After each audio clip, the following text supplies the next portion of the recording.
We're gonna try some drugstore makeup today. I posted on my Instagram, which is @Braun. I almost said JamB89, old school. It wasn't even that long ago, but anyway. Basically, I asked you guys what products you wanted me to try, and out of the choices I put out there, you guys picked all drugstore ones. And in all fairness, most of the ones I put up were drugstore options, but there were a few high-end ones splashed in there. I've got some Milani, Revlon, Covergirl, number 7. We are working with like day 3 hair, which is why it's in a ponytail. Please don't look at it too closely. Today I woke up at like 6 a.m. fully rested and was like, I guess we're starting the day. So I like edited a video from like 6 to 8 a.m. It was fantastic. I definitely feel more focused. Like I get my best work done early in the morning, which tells me I really need to like get up earlier in the morning, but sleep is just so good. First thing we're gonna try is this Milani Supercharged Dewy Primer. This says it has ginseng and citrus extracts, and it also says it's supposed to extend your makeup wear, as most primers would claim to do, but it gives an ultra dewy finish and it's got a lot of skincare ingredients. Now, if you are at all sensitive to citrus, I'm gonna go ahead and guess you might wanna stay away from this.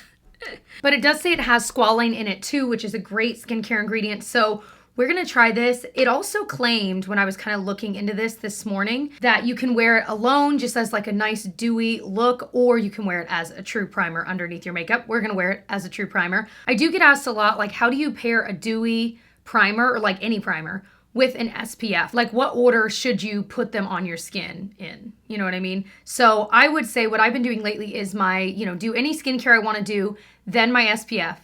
Then if I'm gonna wear a primer, it goes on after because the primer is gonna be right next to the makeup, right? So that's how I've been doing it. If you're wanting a dewy primer, I always say get a dewy, glowy SPF. Then you can kill 2 birds with 1 stone, you know what I mean? I have said that phrase so much and it's kind of a weird, why are we talking about killing birds, baby? So wow, it definitely has a citrus, like orange citrus scent. And it reminds me of the smell of all of those Ulla Henriksen ones that smell kind of orangey. We're just gonna put it on. It definitely looks like a moisturizer, classic moisturizer. Ooh, a little stickier. So it definitely feels a little bit tacky still, which can be really good as a primer. It can kind of hold on to the makeup. My thing is this, I would assume that if you were using a really mattifying foundation, it would be nice with this because if you have drier skin, this is prepping my skin really well when it comes to like hydration and like that little bit of luminosity. But if I were going in with a super glowy, hydrating foundation, they may not work as well together. They might slide around a bit because this is itself so hydrating. So far I'm enjoying it, but it may not be the right primer for every single foundation. I guess that'd be true for any primer, but I'm just saying. But it feels nice. It feels hydrating. I mean, my skin is glowy. Next thing I have had on my list forever to try is from Revlon. This is their Colorstay Light Cover Foundation. And it says as SPF 35, it gives a natural finish and it's supposed to last for 12 hours. So the claims on this are that it's really long wearing, it's super buildable, but it's very lightweight. I am just so curious. Sometimes I love products like this. Sometimes I absolutely hate them. So it's got what they called a toddle tip. I had no idea that's what this was called, but it made me laugh out loud to read the word toddle. It doesn't tell you exactly how to apply it other than to dot it around your face, and then it just says no brush, no problem, use your fingers. So I'm like, so do you recommend to use your fingers or do you think brush is best, but then, you know what I mean? So we're just gonna do whatever we want. But one thing I've thought about as I was looking into this and getting the link for like the description box, I realized that Revlon has the Colorstay Light Cover. They have the Revlon Colorstay Full Cover, which I've still never tried. And then they have the Revlon Colorstay line, where they have the normal to dry skin ones and the combo oily. So I'm assuming it's meant to be that they're all in this same Colorstay family, obviously, but that there's the lighter version, there's the like original regular version, and then there's this full cover. I just never realized that. So I just kind of thought that was interesting. That's all. I'm just assuming this is the right shade. This is 110. I think that'll probably be good. I'm gonna do one side of my face with my fingers and we're just gonna see. I'm a little nervous. So nothing on my skin, and with this, it definitely does cover a bit. Let's put a little bit more on since it claims to be buildable. Let's just see if it truly is, you know, because I don't know that that's the level of coverage I like for like every day if I'm gonna go through the work of like applying a product like this, you know what I mean? Otherwise, I'll just slap on more of like a tinted moisturizer. Although, I mean, really, this is kind of working like a tinted moisturizer, but definitely the feel of like a serum foundation where it's thinner. I'm not always the biggest fan of these thinner formulations. Sometimes, for whatever reason, I feel like these kinds of formulations can catch on to peach fuzz way more than anything else. I don't know why that is. Like, I don't know. Anyone else experience that, or am I totally in my head? I do think it added a little more coverage. I don't hate the way my skin looks. I really don't. But if you start to look up close, you can really see how it's catching weirdly on my nose. I just don't feel like it's sitting nicely. I always joke, but I am serious, that nothing really looks great on my nose, but there are definitely products that look way better than this, like way better. I do, what's it called? Dermaplane with like a little, like the little tinkle razor things, but I haven't done it in a while, so I need to do it again. I think I would like this more if I had. On the other side, I want to use a sponge because I know that they don't always work well with these thinner formulas, but quite frankly, I just love sponges. I definitely feel like the sponge can help around the nose area to make things look a little less weird. All right, so not nearly as much coverage, but again, I'm just gonna actually put it on the sponge. Oh, that may be too much, but let's just see what happens. Here's my thing. I feel like it's sitting on top of my skin. I really do. And I don't know if that's this or the primer, but I have to assume it's this because I have this similar experience anytime I use a thinner consistency foundation. Not every time, but honestly, probably 85% of the time. So far, I'm just not loving it. Again, it's not horrendous. I don't think my skin looks bad. I definitely like the way it looks better with my sponge, but that may be just a personal thing. With these kinds of formulas, you can certainly use a brush, as we talked about. I'll have to try it that way, even though I don't really like using brushes. Okay. I did, however, buy a couple of foundation brushes. I bought one from Morphe and one from EcoTools that I have played around with some of my favorite face products, and I have been enjoying them. They're a little bit easier to work with and a little more flawless than a lot of the other foundation brushes I currently owned. I'm working on a drugstore brush video that will be out maybe in the next month or two, so just stay tuned. Next thing that won out is this Covergirl Clean Fresh Hydrating Concealer. I think this is too light. So it says it has coconut milk and aloe. It's not supposed to cake or crease. LOL. Every concealer says that, and I'll be shocked the day a concealer doesn't just at least crease a little bit. Yeah, this is way too light.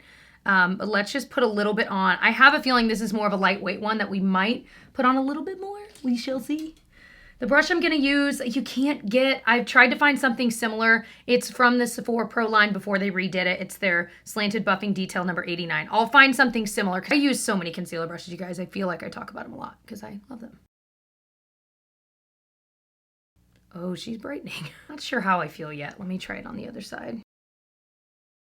I'm trying to use my left hand. Who do I think I am? It's funny because I was just thinking about this. This is also a thinner consistency, a la the Revlon foundation we just used. And I definitely have learned about myself. I prefer a thicker, not thick, but like more of a moussey consistency when it comes to concealer and when it comes to foundation. I don't know why. I just feel like for whatever reason, those end up being more forgiving on my normal to dry skin. Like they just end up looking better, spreading out better, covering better without looking like over the top.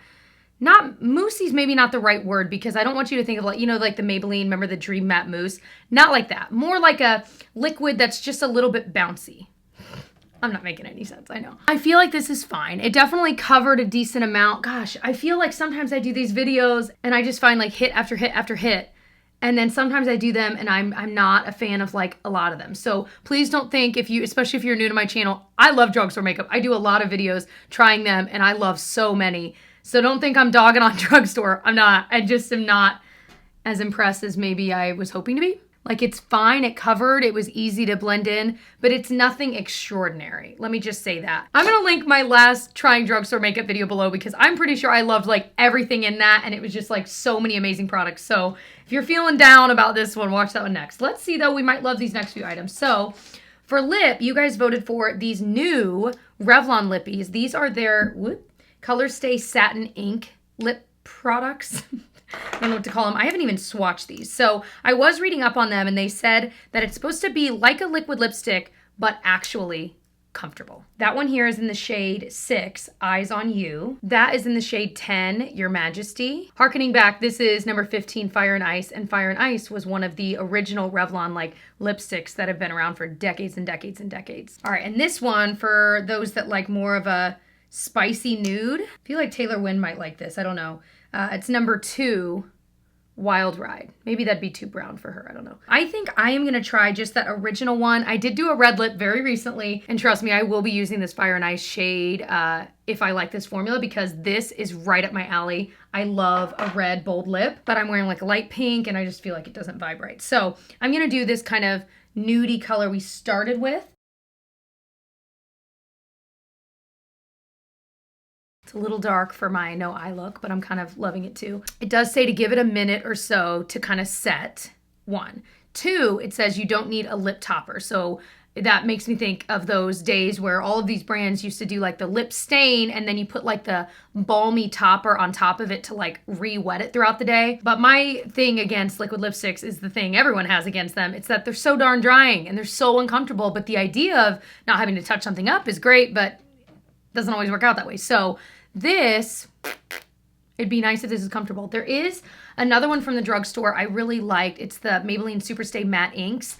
Those are very similar to this, at least I'm assuming, because they are like a liquid lipstick, but they kind of stay almost tacky. And I don't want that to turn you off because it's amazing because your lips look and feel like healthy throughout the day. So the color stays, but it just looks not dry. It's really a weird, really cool formula, and I think that's what this is supposed to be like. The color's darker on camera than it is in person. It's really pretty in person, but it's definitely pulling a lot darker on camera.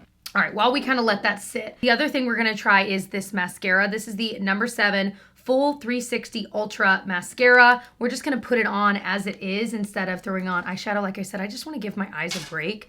I almost always put on eyeshadow and liner, and I'm like, you know what, Jessica? Let's just throw on a little mascara, enjoy that for what it is. Plus, we'll really get to see how this mascara works. Oh, I finally got a new one of these. It's like a little comb I use to brush through my lashes.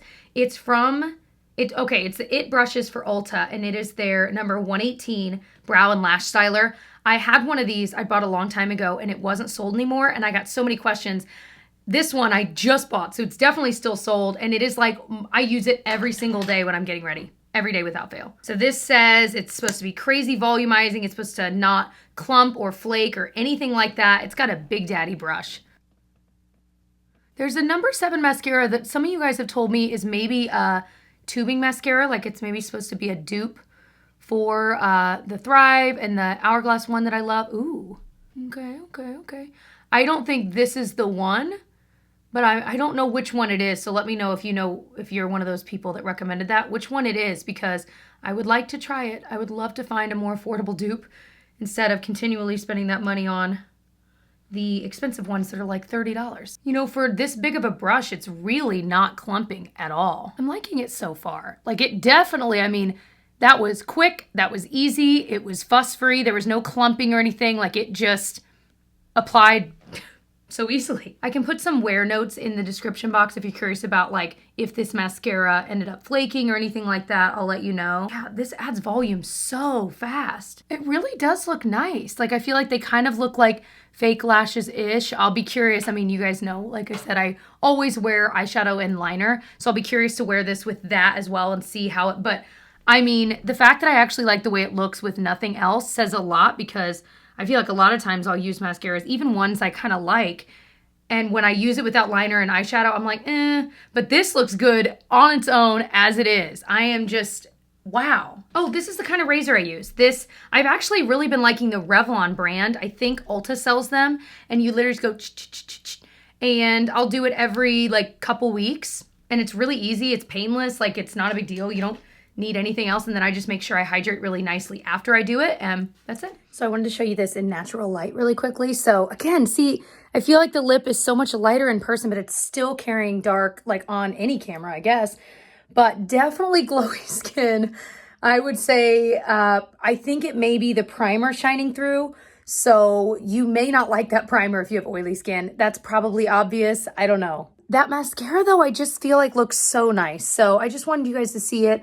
The concealer looks fine. It just looks fine. It's not overly like dewy or anything, so I don't feel like I have to set it, although I think my under eyes would look a little more even if I do set it. You know what I mean? So really looking at everything, I think star of the show so far, the mascara. Definitely excited to try this tomorrow. Really curious to see by the end of the day if it does flake at all. But I love how like fluttery and flirty my lashes look, and it took me no time at all. All right, I think the lippy is set. You can see it still looks hydrating. So a little bit. And really a lot of it was from the inner part of my lips that are just so wet. So far so good. It feels very, very similar to the Maybelline one. So I am excited to try this brighter color, maybe in a future video, but definitely even just in my own life. Out of these 3 face products, I think the thing I'm definitely gonna be using like tomorrow is the Milani Supercharged. I definitely liked the way it made my skin look and feel, and I really want to try it with other products I already know that I like my Misha BB cream, my Wet n Wild Dewy foundation, just to see how those pair with this, because especially if I'm having a day where I feel like my skin is just kind of dull and dry, I really think this is going to be the perfect thing to put on it to really add that like sticky hydration. And then these 2 I'm the least excited about. The Revlon I will play with a couple more times, same with the Covergirl, but I can already kind of tell you, unless something magical happens the next few times I try these, I don't foresee these being things that I just reach for all the time. I could see these eventually being decluttered. So if that tells you anything, I don't know that I would recommend it. But let me know if there are any other drugstore launches out there. Maybe they're newer products or maybe they're not. But what are the ones that you have been curious about? I'd love to know what they are. I love to make a list. I just have an ongoing one that I add to, and anytime I'm at the store, maybe I'm placing an Ulta order, I can order those so that I have them for a future video. But if you do want to watch more of my drugstore makeup videos, y'all, I have a very long playlist that you can check out. I will link it below. You can just binge through them. We try all kinds of things here, and I hope that you enjoyed the video. I hope you'll subscribe. I do upload 3 videos a week, and I will see you guys in my next one. Bye.